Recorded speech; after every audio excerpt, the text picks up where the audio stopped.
l'occupation française signifie la présence sur le sol algérien de contingents militaires très importants. Donc, qui dit présence masculine dit bien sûr nécessité de gérer voilà la demande sexuelle de ces hommes. Et en fait, les espaces traditionnels de plaisir charnel qu'on a évoqués au début du podcast tendent à se transformer pour ressembler finalement de plus en plus au bordel où il y a une taylorisation de la sexualité. Une taylorisation c'est-à-dire qu'il y a il y a certaines prostituées, notamment au XXe siècle, qui ont jusqu'à 70 clients dans la journée. Donc, à la chaîne. On est tout de suite dans la consommation d'un corps.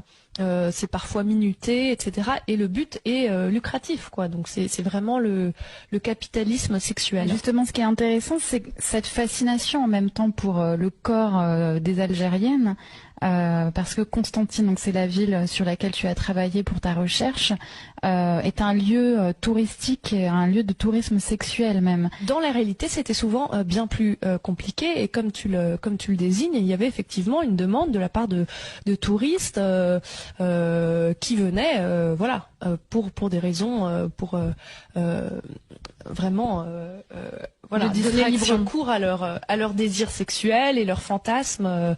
Donc dans la réalité, en fait, la prostitution était un ferment de métissage. Justement, oui, je voulais en venir à là. C'est un lieu de rencontre finalement, la prostitution entre Français et Algériennes.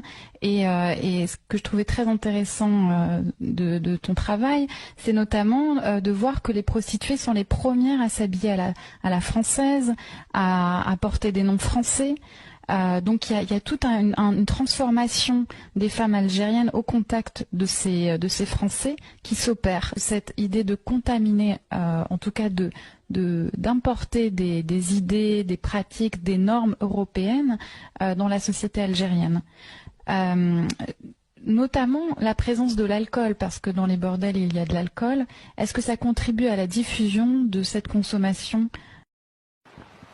Le quartier d'Alger qu'on appelle la Casbah, profond comme une forêt, grouillant comme une fourmilière, est un vaste escalier dont chaque terrasse est une marche et qui descend vers la mer.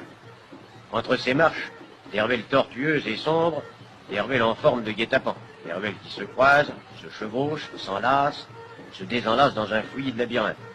Les unes étroites comme des couloirs, les autres voûtées comme des caves. De tous côtés, dans tous les sens, des escaliers, des montées abruptes comme des échelles, des descentes vers des gouffres sombres et clants. Des porches suintants, envahis de vermine et d'humidité. Des cafés obscurs, bondés à toute heure. Des rues désertes qui habitent le silence, des rues aux noms étranges.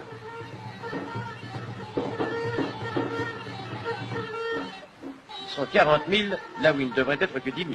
40 000 venus de partout. Ceux d'avant la conquête, ceux du passé barbaresque, et leurs descendants honnêtes, traditionnalistes, et pour nous, mystérieux. Les Kabyles.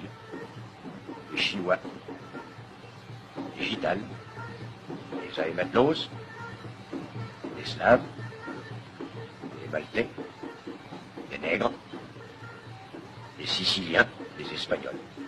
Et des filles de tous les pays, de tous les formats, des grandes, des grosses, des petites, des sans âge, des sans forme, abîmes de graisse où nul n'ose se risquer.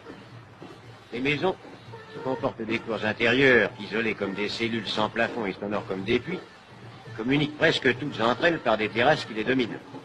Ces terrasses sont le domaine exclusif des femmes indigènes. Mais l'Européen y est cependant toléré. Elles forment une ville à part, et de marche en marche, descendent ainsi jusqu'à la mer.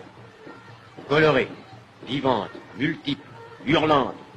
Il n'y a pas une Casbah, il y en a 100. Il y en a 1000.